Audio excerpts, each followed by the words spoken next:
Ron Harris here for MuscularDevelopment.com. Coverage of the 2020 Olympia weekend in Orlando brought to you by High Tech Pharmaceuticals. It's all over, guys. The whole weekend. The show's all over. Thank God. And I love it, but I'm glad it's over. Joining me, as always, or actually I'm lucky to have him this weekend, Milos, the Mind, Sarcev. That's good. So, okay, Ron. Man, where to start? New Mr. Olympia. Yeah, I actually sensed it. I felt it all the way through, like months ago when actually there was debate, should Ramy be invited? And then some people were against it.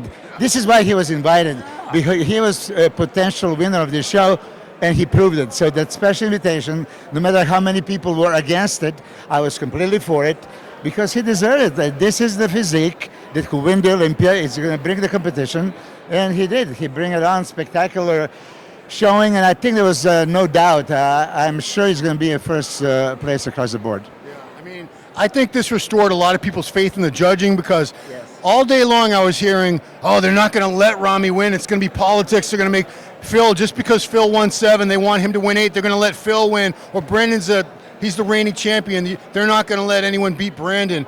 But man, I was worried when Ramy got the People's Champion Award. I said, oh no, they're going to give him like 3rd or something. You know. You see, this is how it was before, maybe, that they would compromise and give a people's choice. No, this is people's choice, and this time judge's choice with them. I think he was really clearly dominant, because his structure, his size, width that he had, and then conditioning that he brought, it was unbeatable. I mean, we would like to believe there was a really contest. He was a clear winner. There was a more contest for 2nd, 3rd, and 4th place. As a matter of fact, after prejudging, I maybe saw Phil was 2nd and Phil 3rd. After the finals, Hadi Choopan keep moving in, and I actually, would even see him as high as 2nd, because let's face it, Phil has this fabulous physique, everything is popping and all this stuff, but the problem that he had persists, and it was visible. I mean, I wish that it wasn't there. Then we would have a much greater of the show. But there was too many poses, too long on the stage with the problem. Judges couldn't ignore it. Yeah, I mean, I was hoping he'd fix the problem too. I would have been very happy if he came back looking awesome and won it, but it just wasn't the way it's going to go. Brandon Curry, do you think Brandon looked as good as last year or better? Why do you rate Brandon? No, I don't think so. Actually, this balance between his upper body and lower body is still there. I mean, fabulous structure. When he was a silhouette, remember when he was coming in, and that silhouette is fabulous, but still a little bit lighter on the legs. He was fading throughout the prejudging, if you saw it, and now when you look at the really structure of Hadi Choopan with those thick legs and always good conditioning, I actually had a feeling that they could have put him as high as 2nd, and I really don't think there was a clear 2nd place. There was the judges maybe that saw Hadi and the Phil. It could go either way. Yeah, I think Ramy was a clear winner, and 2nd, 3rd, 4th, I think you could have almost put those in any order, and nobody would have been somebody would have been mad and some people would have been happy. There was nobody that was really dominant over the other ones. 5th place, William Bonac. I thought William looked really good. You see, William is consistent, and maybe conditioning was slightly off, maybe during a prejudging. I think at the finals, he looked tremendous. William has too much muscle, that I said before, really, and then the structure is still a little narrow. So when he stands next to Brandon, there's wide like this, and Hadi, and especially Ramy, it was visible, right? So I think that's fair placing. I do believe that Akeem is 6th. Akeem Williams looked tremendous. Oh my God! I mean, if he brings even tighter conditioning and thins out that skin, even more, because now. Really, he was super impressive. Yeah, and it's to his credit, a couple of years ago, I think the best he's ever done in the Olympia. I think he got 10th one time, but I never thought he was going to be top 5, top 6. And it's no knock on the guy. I never saw him putting it all together, and he's really starting to do that. Yeah. So props to you, Akeem, and your trainer, Oscar. Let's just say I want to mention, because Jan Valery, he did spectacular, very good. And I'm sure he plays quite high. Hunter Labrada. He competed against Lee, not Hunter. Yes, I know. I was confused for a second. Because Labrada always goes with the name of Lee, right? But now it is Hunter. He was again slightly off. I mean, I don't know exactly what's happening. If he would bring a drier condition, then he would be contender, but he was just still lacking. You know, he just did his first pro show like 2 months ago. I think he still needs to figure a couple things out. I need some experience. And now, to talk about our favorite, Dexter Jackson. Dexter, we all love you. It's spectacular you can be in this kind of shape even at this age. Yeah, but it's really time to go, because for the first time I actually seen a tired body, that probably doesn't really want it. I think that Dexter, for this contest, for the first time in his life, dieted with clean food, and that's probably what cost him some fullness. And but it's a wonderful career, most inspirational bodybuilder of all time, 29 victories. I mean, thank you for breaking my record. I was the record holder for 72 pro shows. You passed me long ago. So we love you, and have a great retirement. Yeah, I mean, they had his whole family up on stage. If you didn't catch the live stream, it was very emotional. Yeah. Let's talk about classic physique. Yeah. So we had the 25-year-old returning champion Chris Bumstead from Canada. I had him. Did you watch Classic today or no? Yes, I did, and I'm going to say that it's a good when I have to eat my words. And I was saying earlier, I stand behind what I said last year. I didn't see him as the winner because that crazy great structure that he had was still lacking some muscle size, fullness back and arms. But this time, I mean, he really brought it. I mean, he was so convincing. That structure is God-given, but he put some quality muscle. I mean, he was so confident he was even calling Brian for, back-to-back comparisons, and he held his own. And because of the structure and super great V-taper, I can see now why maybe judges, they were foreseeing this is going to happen. And, many people said that's a structure that they want to mold everybody into it. So, Chris, don't take it wrong.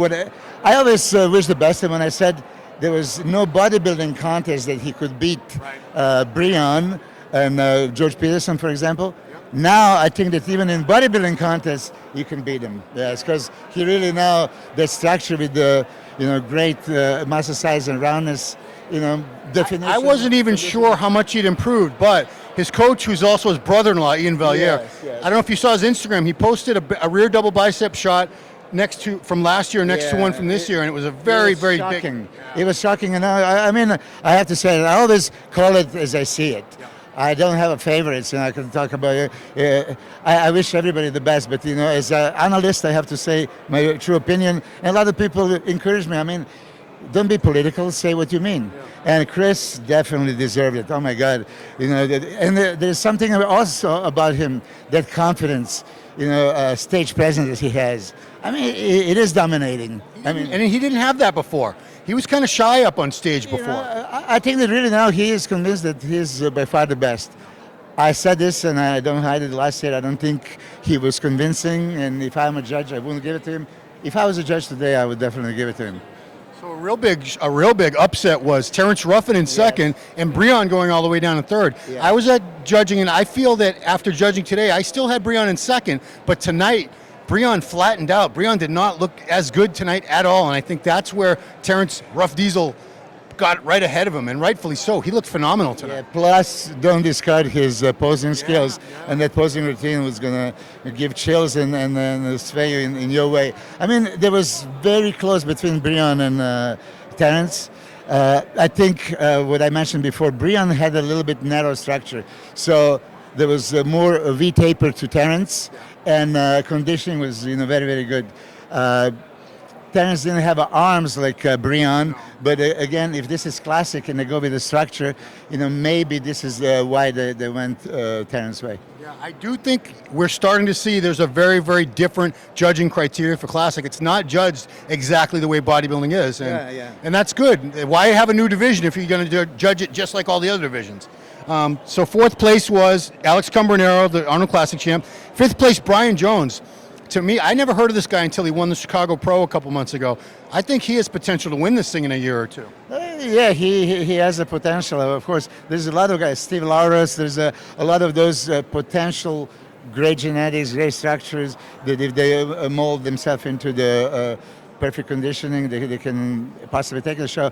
But as I've seen today with Chris Bumstead, I see what people were saying. I mean, really, he is tall, so dominating, wide, and he has that disappearing waist, sweeping thighs in the definition. I mean, he made me a believer today. So fifth place, this new guy, Brian Jones, who I never heard of until he won Chicago Pro, which was in Atlanta about 4, 5, 6 weeks ago. I don't know how long it's been this year.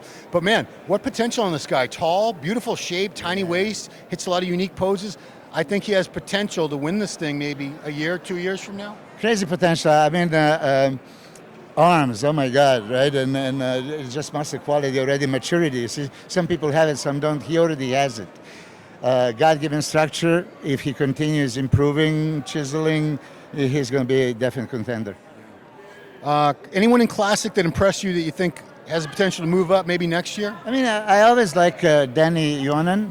Yeah, and I know that he had a rough year and is still presented. He has that, package, small waist and, shape, so I wish him the best. Keep grinding, don't get discouraged. You're going to be there.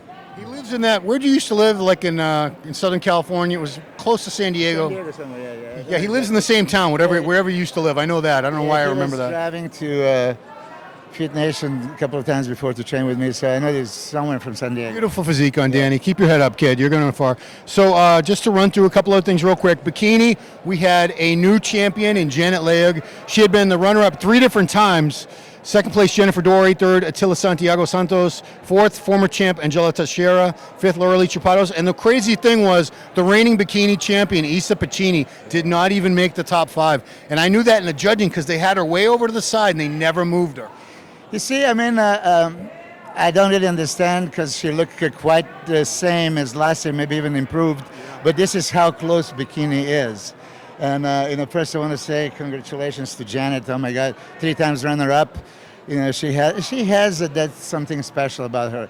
Absolutely beautiful face, sweet personality. I mean, she's a, poster girl for, the bikini title. Jennifer Dory, oh, my God. Yeah. Jennifer is a super hard worker. He's climbing up. And I just had an inside scoop, like how hard she was dieting. I mean, no carbs, no fat. 600 calories a day for 2 months. Did you say 600 calories? 600 calories, yes. Because of course I always like one rice cake. There's one rice cake too many because she had no carbs. I mean, and she's a bundle of energy. I mean, oh my God.